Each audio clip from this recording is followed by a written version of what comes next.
you're noticing I'm reacting this particular way, and you can choose. Just Right. like you're saying, like, and you're not always going to choose right. You may decide to jump off that cliff into the not the bad choice, but Right. it's your choice, whatever it is. And so again, I say every moment is an opportunity to start anew, do better than what you did before, or maybe not do better. Just return to yourself and acknowledge this is how I showed up today or Right. at in this moment. And hopefully I can do better.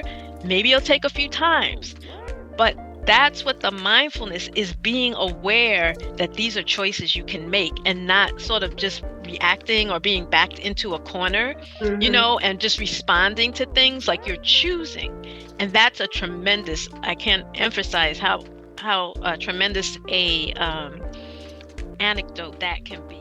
Welcome to season 5 of the Be Your Own Kind podcast, where we interview individuals that are basking in the lane they have created. To keep up with all things BYOK, visit our website at beyourownkind.com. While there, stop by the BYOK shop to grab our merch to add daily inspiration to your life.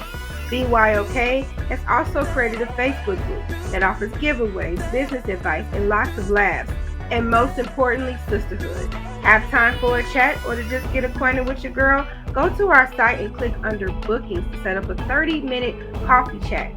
Be sure to tune into the BYOK 2 Cents Live every Wednesday at 9:20 Central Standard Time on the BYOK platform YouTube channel, or you can listen to us on Fluent Radio at www.fluentradio.com. Last but not least, if you love our content, please subscribe to our YouTube channel and share our episodes. Or if you feel so inclined, send a donation to our PayPal at paypal.me/BYOK24. Thank you for rocking with us each season and enjoy the episode. Well, hello, Jill. How are you today? I'm good, thank you. Yes. Nice little. How's the weather in New York? It's raining. Oh, Yeah, it's been raining today and yesterday. So, okay. It's yeah. chilly out here in Chicago. It's gotten Oh, real. yeah. Uh It's huh. kind of humid. I haven't been out. Um, but thankfully the heat from the summer has started to wind down a little bit. So I'm glad for that. Yes, because it was heating up.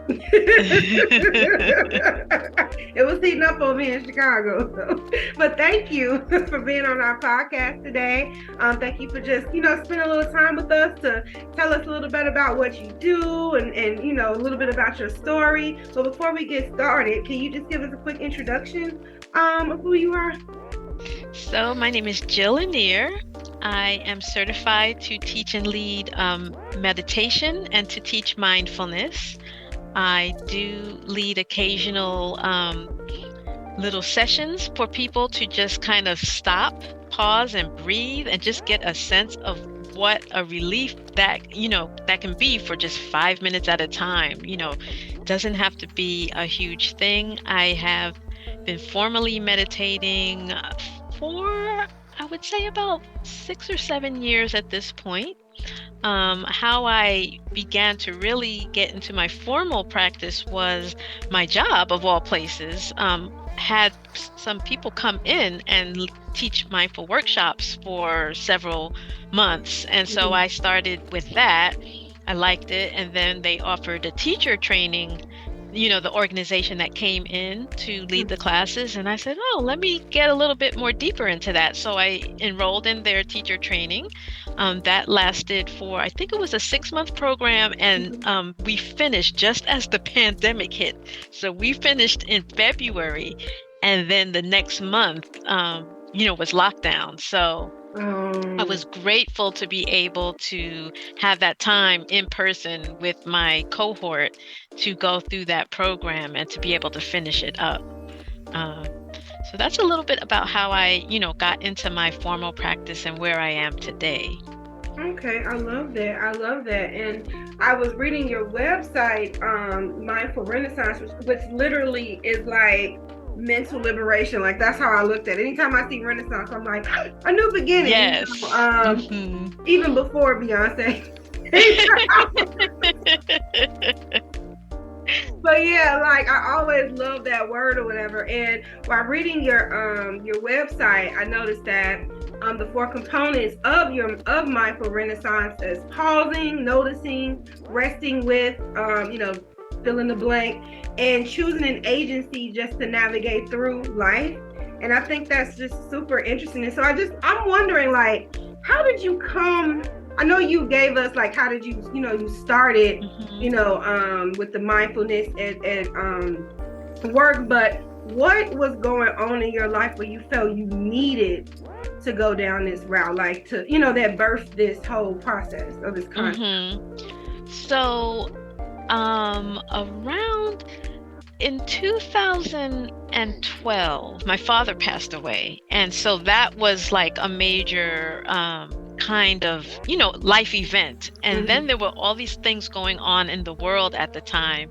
And I just felt like, oh my goodness, I just cannot go through life with all of this burden on my mind and in my heart and everything. So I felt like I needed to do something to kind of manage that better. And we'll probably talk about that a little later. But a lot of times people think that big stresses are the thing to look out for, and you do need to manage those. But what I really am sort of particularly drawn to is this everyday ordinary stress that just wearing you down each day. And I recently listened to a presentation by someone who'd done research on that, and he said, a lot of times we have these little stresses and they're so minor and so familiar that they don't register on our mind as such. But as I've heard many people say, the body keeps the score. And so that stress is having an impact on your physical well-being and certainly your mental and emotional well-being.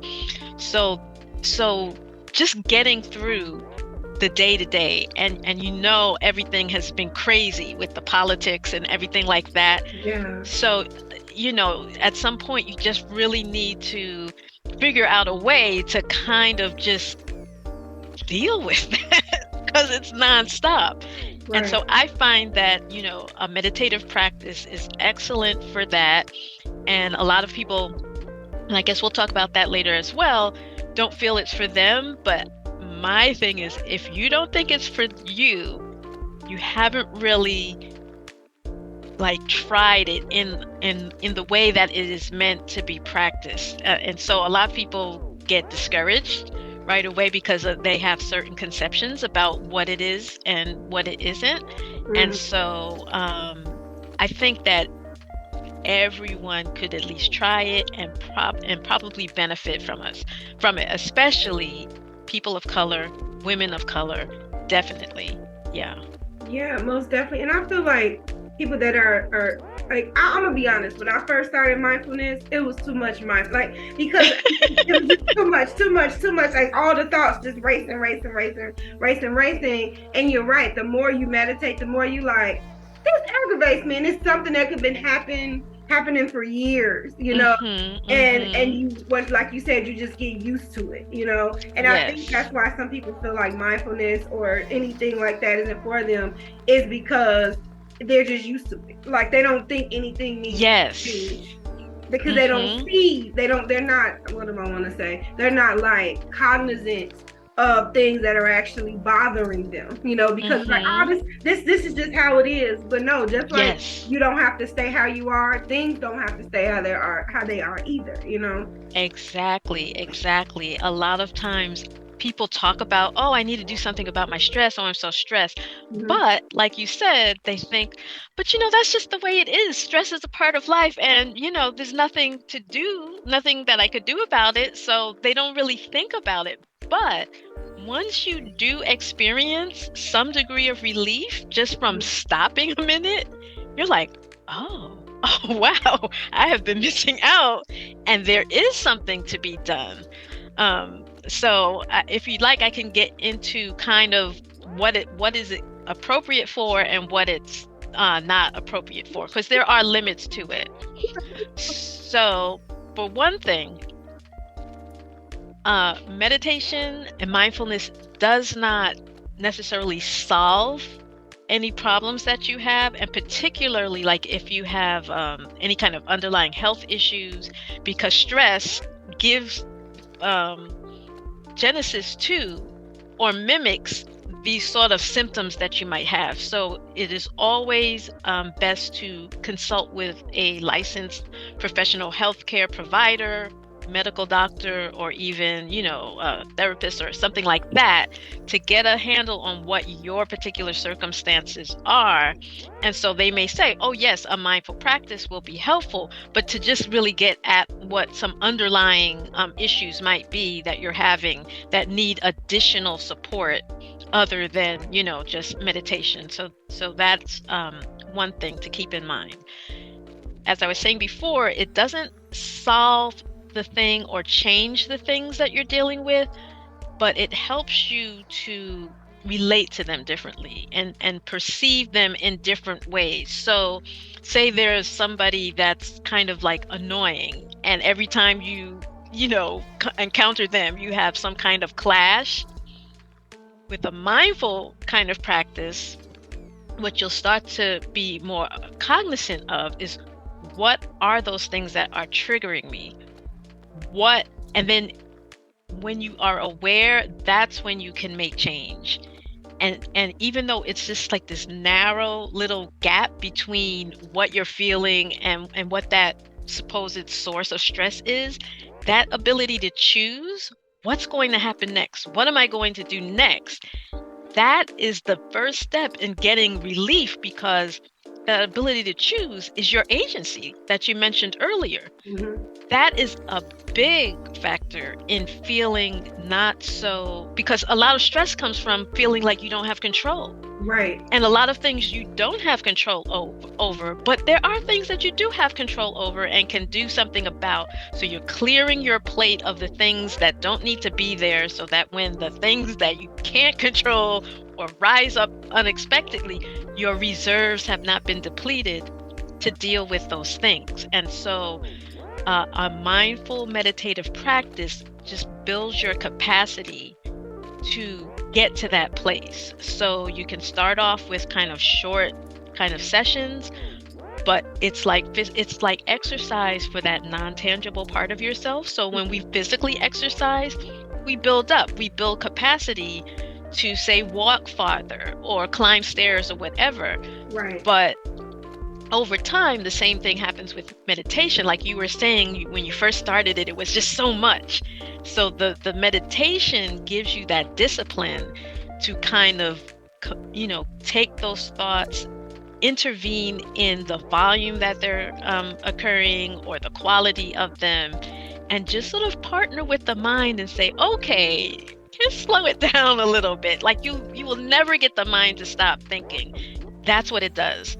But you can sort of partner with it, persuade it, and say, hey, let's try to slow this down. Or it also builds your capacity to place your attention where you want it. So I like to think of mindfulness is paying attention to your attention. Mm-hmm. And so where you're putting it makes all the difference. So again, you're not eliminating these things, but when you can shift your focus to something else, even momentarily, then you can get some relief, build up those reserves again, and then maybe you have a little bit more reserve to deal with that outside of your practice. And I always like to tell people that when you're meditating, we call it a sit, or on the cushion is another phrase.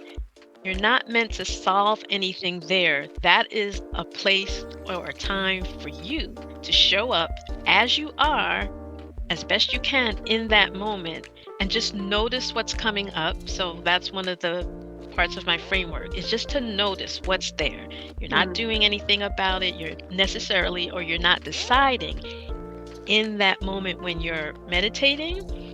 When you come out of your session or your sit, then you may say, wow, that keeps coming up again and again, maybe I need to look into that. But that's outside of that. Just like with exercise, you may feel a certain kind of high or benefit from when you're doing the exercise, but mostly it's hard, sweaty work. Yes. But you notice your progress outside of that. You notice, oh, this isn't as hard to do. I can maybe lift a little bit more my groceries, or I can walk farther. The success is to be noticed outside in your life more so than when you're doing that work to get to that. Hmm. I love all of this. I love all of this. Because you're right. Just a funny story. I used to get irritated when like people just wake up and start like barking orders, or at work people walk in the office and they're like, did you get my email? And I realized like I like people to say good morning. Like if this is your first time seeing me, I want good morning, good afternoon, whatever it is first. Like I don't know what that is, but then I tell people like, hey, what's wrong with just saying good morning, and I realized everybody's not going to do that, right? So I had to learn to like not be mad at everybody, but just something so small as, hey, I need you to acknowledge the day or acknowledge me before you just start barking orders when we first see each other, and I know that may sound weird to somebody else, but for some reason that's just my thinking. Like I don't know. Yes. So I don't get, but then I also have to check myself in the meditation. Like you also can't control if people gonna address you or acknowledge you in that moment, so be okay with the fact that everyone is not good morning people, so. Yes, that's exactly right. Like when you're noticing I'm reacting this particular way, and you can choose. Just Right. like you're saying, like, and you're not always going to choose right. You may decide to jump off that cliff into the not the bad choice, Right. but it's your choice, whatever it is. And so again, I say every moment is an opportunity to start anew, do better than what you did before, or maybe not do better. Just return to yourself and acknowledge this is how I showed up today, Right. or in this moment. And hopefully I can do better. Maybe it'll take a few times. But that's what the mindfulness is, being aware that these are choices you can make and not sort of just reacting or being backed into a corner, and just responding to things. Like you're choosing. And that's a tremendous, I can't emphasize how tremendous a antidote to stress that can be. Just the ability to choose and feel like you have some efficacy or intervention into what's going on. Yeah, I love that. Now this is the part where like it's the first component of the mindful renaissance, pausing. And I thought like even with the mindfulness, it's still that matter of when do I pause? When do I pause when I'm a business owner, or for instance someone that's a mother, or you got people caring for their parents, caring for their children, then they're entrepreneurs, then they have a career, then all of this. Like, can you give tips of how a person can even start at that pause moment, like when to pause, Yes. So what I say is even the shortest bit of pause can have benefit. Obviously, the longer you're able to pause, or the more time you invest in anything, you'll get better at it sooner. But that is not to say you cannot get benefit and relief from short stints. So what I recommend people do at the very least is to just stop a moment, take a breath or two or three, let it out, and then get back to what you're doing. Because as you say, sometimes there's things that demand your attention and you can't just, stop and, for a length of time. But even just taking that breath, if it's 5 minutes, if it's a minute, to just have awareness, what's going on right now? What do I feel? You notice you feel like a little anxious or irritated or whatever. Just stopping can allow you to choose, okay, I'm feeling irritated. So when so-and-so comes in, not saying good morning, I know that I'm a little bit on edge, and that might tend to provoke a certain response, and I can choose to be aware that I don't have to step into that. So that is what I recommend to get started. Just going through your normal day, just taking time throughout the day just to notice what's going on right now. How do I feel inside? What's going on outside? Taking breaths. Breaths just reset and help tone the parasympathetic nervous system, and to just sort of just like take it down a notch a little bit. So that's what I would recommend for people to stop, no matter what role they're in, parent, caregiver, solopreneur, whatever. If you don't have time to just take even a minute to breathe, this, you can go for a while without water or food, but if you don't breathe, that's going to be a problem. So just breathe. And I remember speaking with someone, and they said, I didn't realize that I didn't really take good breath, like one good breath today. And she said it wasn't even a particularly stressful day at all, but she noticed once attention was called to it of breathing that, she hadn't really stopped, to take some time for herself.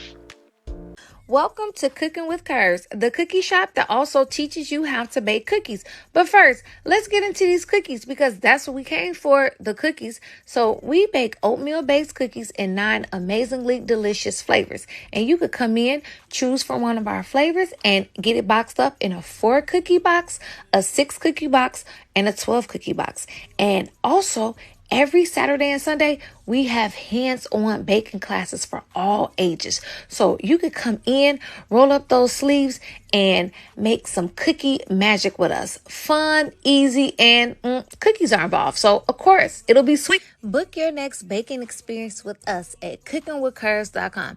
It'll be like the sweetest decision like you ever make, and you so won't regret it. So, stop through, pick up some of your faves, or come to one of our baking classes.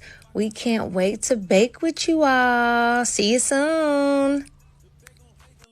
This episode is sponsored by Betterhelp. People often think anxiety looks one way, but it has many faces and many emotions that sometimes can be overwhelming and daunting. I know about this feeling all too well because at a point I felt powerless to my emotions, almost to the point of drowning in them.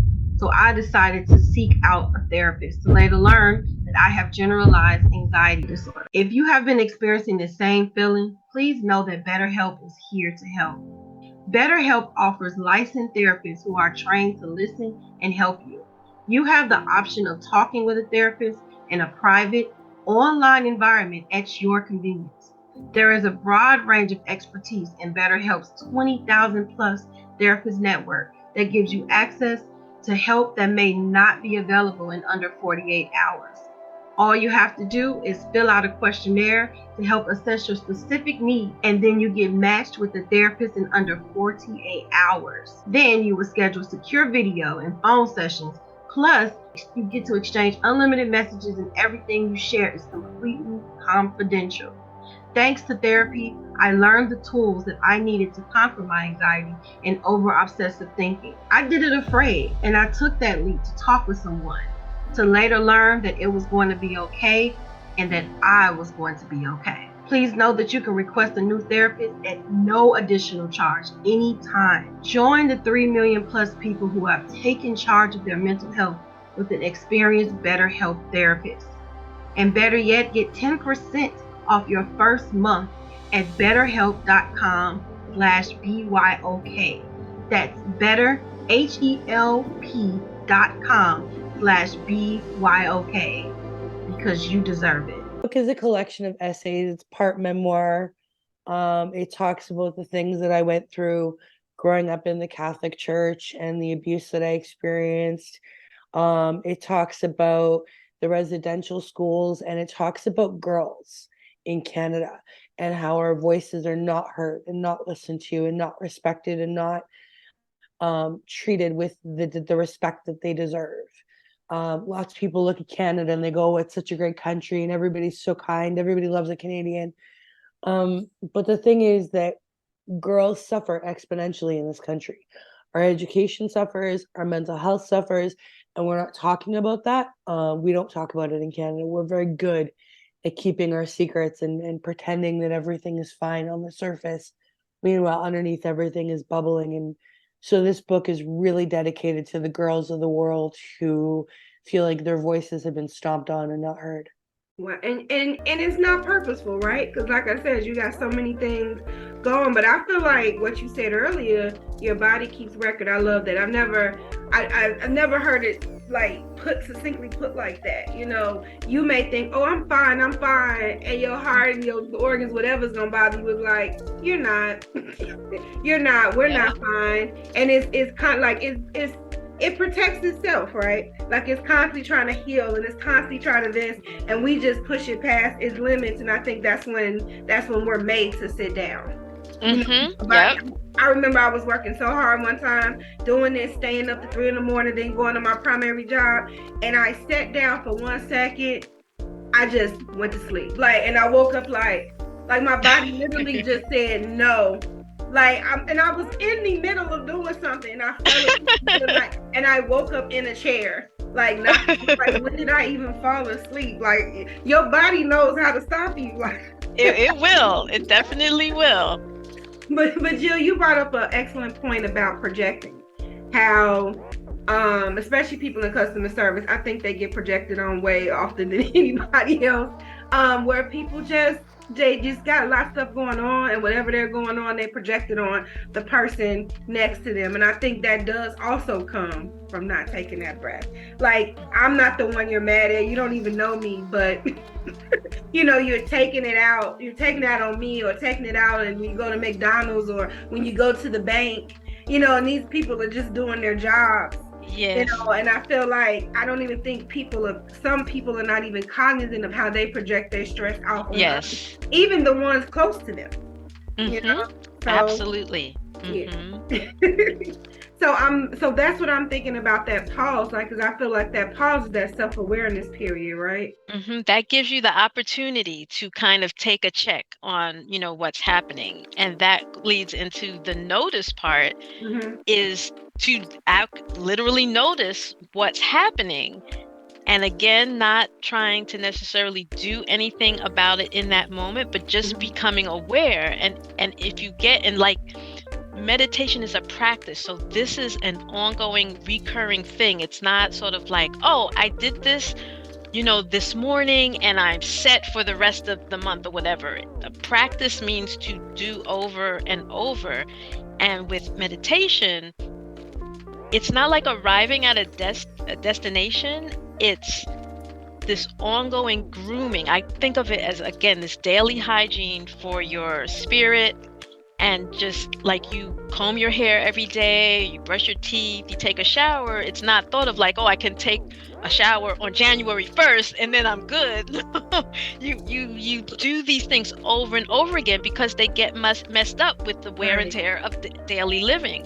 So the noticing part is just grooming yourself to just be in the habit of noticing what's happening, but not getting overwhelmed by it, because you have some strategies that you can just, you know, just kind of halt, take some time for yourself, and then continue. And then as you get better at that those thoughts and emotions are going to be less disruptive, and you can start to notice also what are the particular triggers of those things, and be more even proactive about, oh, I know I'm going into this situation, or I'm encountering this person, and you'll start to notice like what exactly it is about that person or situation that gets you going. And then again, you can start making choices about, why does that bother me? Is there another way that I can interact with that? Choosing always. I love that. Now the next one, resting. That one is what was amazing to me. I love the concept of accepting, like, I wanted it to go this way. It didn't, but that's okay. And I feel like that is like high level emotional intelligence, right? Because we sit, we do all the planning, this is the goal, micro goals, all of this, and you do all the things, all the right things, and sometimes it just doesn't pan out. And so I think this is a personal question for myself, but like, what are the types of questions that a person can ask themselves to reframe their perspective when they're like in this, like with instances like these, when things just not panning out the way you want them to. Okay, so one thing that I do a lot, and it might not be everyone's cup of tea, but I use a lot of visualization in my practice. So what I do is when, say, something didn't go as expected, to sit with is to notice that, and then also kind of look at that, like, what am I feeling? And then I take it a step further and say, what is the quality of that thing that I'm feeling at the time? And I personify it or make it like an object, like I imagine it to be an object. So I think, what are the qualities of that? So if you're feeling sort of disappointed, I think of, what does disappoint, like first you name it, like I feel disappointed. Then what I do is I say, okay, what is the nature of that disappointment? Does it have a style to it? How would it dress if it was to walk in the room and or sit down next to me? Do they wear scent? Are they tall or thin? Like, what is their persona? And so what that does is it allows you to separate a little bit from that feeling. Now, you're not kind of just going off into the stratosphere with it, but you're just kind of removing a little bit so you can examine it without being embodied by that feeling. And so I find that useful because I get insights as to, oh, okay. Because sometimes, like, it's going on in the background what I'm feeling, and I don't notice it consciously until I stop and pause and I stop and say, what do I feel like? And I'll say, oh, I kind of noticed that I feel a little unsettled. What is that like? Oh, it feels kind of like fizzy soda bubbles or something like that. Or, just anything, because again, meditation is not about stopping or controlling your thoughts. It's about noticing and placing your attention how you want it. And so you want to shift away from this embodied feeling of, oh, this didn't go right, to, okay, this is what the feeling of that is. Now, in realistic terms, once you separate from that embodied feeling, it gives you a little more wiggle room to stop and think, well, what actually did happen?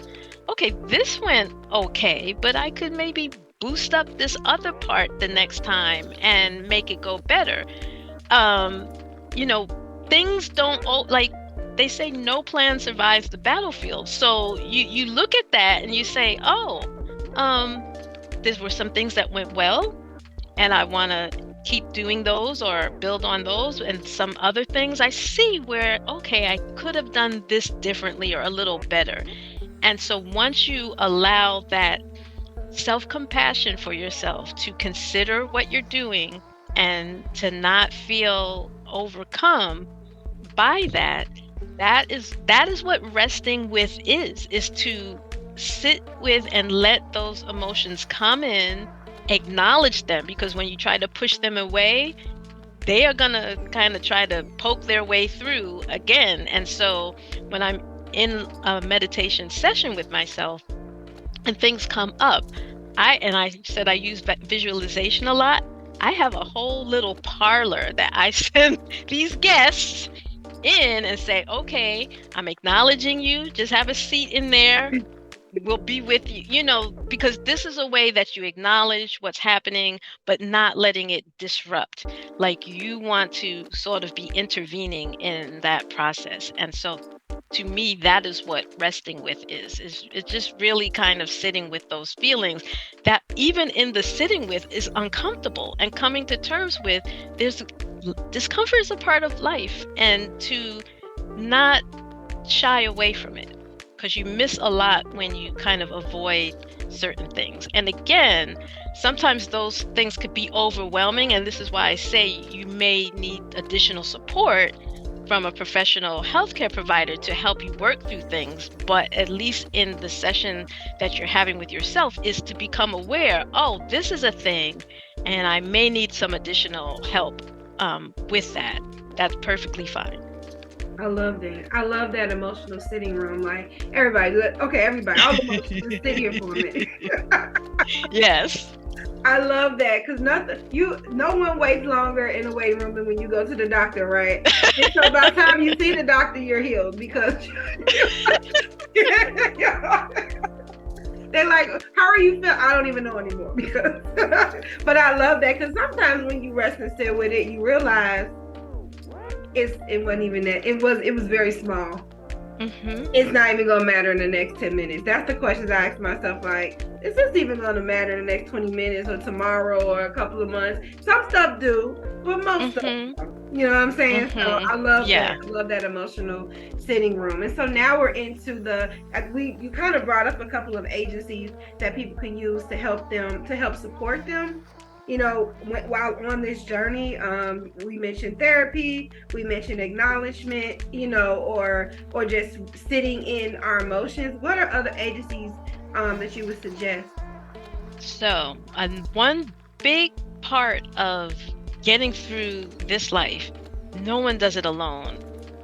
Community, supportive community. And when that functions well, it is a source, again, that mitigates stress and is a source of resilience. And so if you can partner with others to do, and it doesn't have to be around whatever the issues are, but some creative endeavor. Like I noticed I wasn't getting the kind of support I needed in terms of at my job. So I sought additional community outside of that, and I decided to take a writing workshop to express creativity. Again, these are different ways to focus your attention differently, use different parts of the brain to nourish your spirit. So any kind of like creative endeavors, maybe you want to get exercise. So getting with other people who have that goal and doing it with others, that is an excellent way to support this sort of agency. So a mindful practice doesn't necessarily have to be done sitting in a chair. Get out in nature. Nature is another source of calming of the spirit, like just to be out in it. And you don't have to go camping or anything, but just getting out in the park, just getting out with fresh air and noticing what's going on. Like, what season is it? Are the trees in full leaf or are they bare? Is it spring? Is it winter? Is the sky blue? Like all of these things to notice, and then find what in there inspires you and that you appreciate. Like I live in New York City, in the Bronx, steps away from the New England Thruway. Traffic always, but within that, I am fortunate in my little corner where I live to have a lot of trees. And so I love trees. They are, I think, like the superheroes of, they do so much for us. And then I'm living near this park again, also. And so just appreciating that.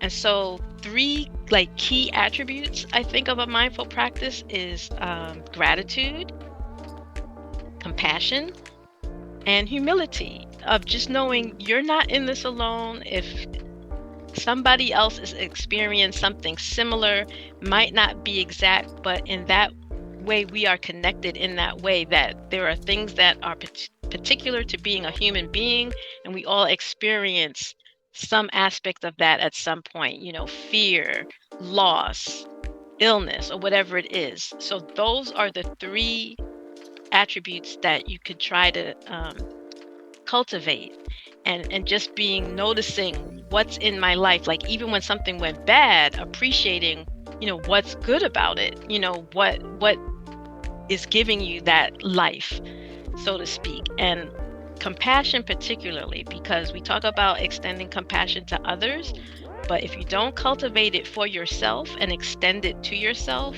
it's very difficult, if not impossible, to extend it to others because you don't have it to give to someone. So you really need to not beat yourself up too much when things don't seem to have gone the way you expected, and recognizing that what we aspire to as an ideal may not be what it looks and feels like when you're actually doing it. So success looks different when you're in it than what you anticipated it to look, and recognizing that, and all of these things are all different ways of working with the mind, and just partnering with that state, that those mind states that you get into it. And what I like about having this practice is it's very simple. You don't necessarily have to go out and do anything expensive or buy equipment. You have everything already that you need to get started. At the very least,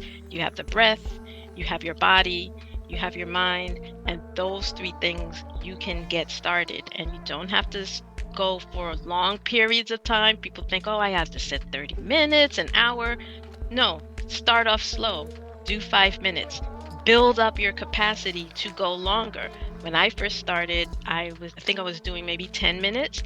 Gradually built it up and built it up to where now I do about 20 minutes, sometimes 30, and I have like a whole routine that I have that has allowed me to sustain that. So start small and go from there. I love that, because it's all about what works for you, and Mm-hmm. it's great to have all of these different ideas, but you got to find something that works for you, and Yes. something that works for one person won't from another. But it's so many options out here. So I'll just say test trial it like we do with anything in life. We go to buy pants, and you may have to try on 50 different pants until you find the ones that fit perfectly. And I feel like that's how anything is with life. You just gotta see which thing fits you the most. Um, and I think Yes. that's a lot of stress too. Trying to follow someone else's blueprint.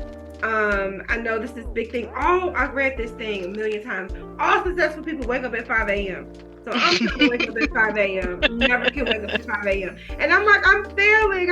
But you know what? 6 a.m., 7 a.m. works for me. And it's like, Renita, you're not going to. Then I read somewhere where it's like, all millionaires do not wake up at That is exactly right. better, because really nighttime works for me. It's quiet. You know what I'm saying? Like I'm good at 11, 12, 1 in the zone, right? But then I had to stop that because earlier I told you I just fall asleep. And so I finally found a time, but it was me test traveling. But at first I was so suspended to that 5 a.m. like. Yes.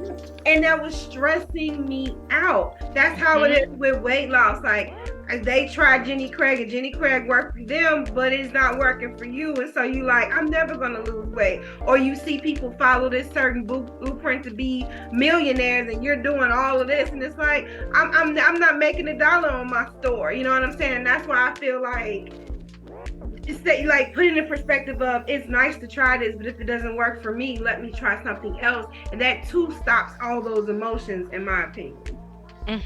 Yes, it's highly individual. And when I lead a meditation, I always tell people my suggestions or my guidances are invitations to try, but there's no right way to do it. Right. Just show up as you can, as best you can. Don't force anything. There's no getting it right. You have to do what works for you, whatever your limitations might be.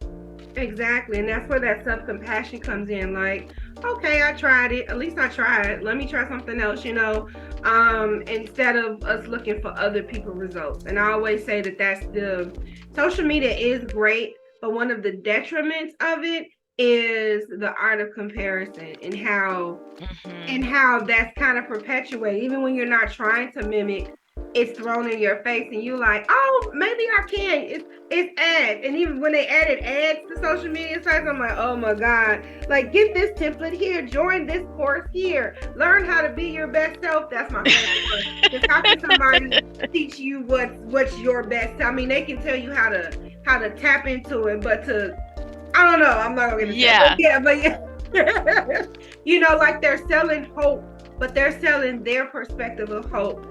And if you're gonna have a program like that, make it wiggle room where people can kind of find their own way and not be like sad or depressed or defeated if they don't reach this, particular goal. Yeah. Because I mean, I am a platform like that. Like, be yourself, this and that. And it's like I don't profess to be an expert. All I'm saying is this is what I'm going through, and I just want to let you know that if you're going through this too, you're not alone. Yes. That's the basic fundamental thing that you can tell people is you are not alone. And this society makes us feel that way. And so we have to fight through that. Yeah, most definitely. Oh my God, Jill, this is amazing. Like, I could have asked like 50 million questions, but I was nice today. I'm like, I could for hours, but no. But here at BYOK, we have a signature question. If you could describe yourself in one word, what would it be and why? I'm persistent. And so I always, like, when I come up to challenges, they can feel scary. And I notice that and I feel that. And then I say, what is the one thing I could do to move the needle even a little bit? So that persistence in trying, and like you said, trying on different things, seeing what works, just try. You cannot, if you don't try and you don't take a chance, then you won't have a success. But if you try something and fail, then try something again and succeed. So I would say persistence of keeping my eye on the prize and then just taking one little step each day. Sometimes I feel like I'm not moving at all, but you take these little steps and then you look back and you've accumulated a bunch of steps and you've arrived at the destination. And so if we think of, well, I need this big contiguous time to get to whatever I want to do, and realistically you don't always have that, so you try and use these little bits and pieces. It seems counterintuitive, but you do put those all together and they add up. So I would say persistence in following through on what it is I'm trying to accomplish. I love that. So if someone wants to reach out to you and work with you with Mindful Renaissance, how would they be able to reach you? So my contact information is on the website, so they can just send me an email through that. I will respond to that. And one of the best ways to kind of familiarize yourself and get to know me is through my newsletter. I have a weekly newsletter and I talk about different tips about managing stress and meditation and mindfulness and, things that I've experienced and how I incorporate it into my everyday life. So that's a really simple way, and there's a contact on there. You just hit reply on that, and I'm just happy. I'm thrilled when people email me and I can respond and answer questions or anything like that. So those are two ways. I love that. You have any projects or anything you're working on that you want to announce for the future?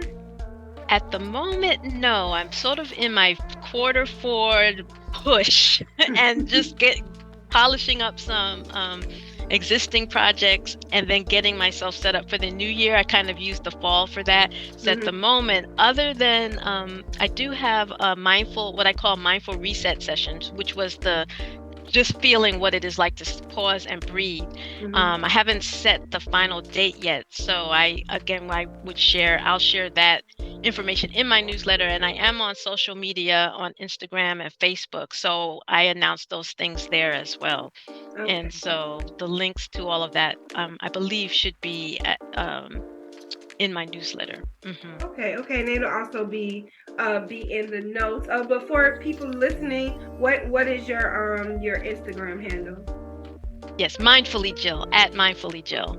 Okay, love that, love that. So follow her at Mindfully Jill. Look, we all need to follow you because look, I'm speaking for myself.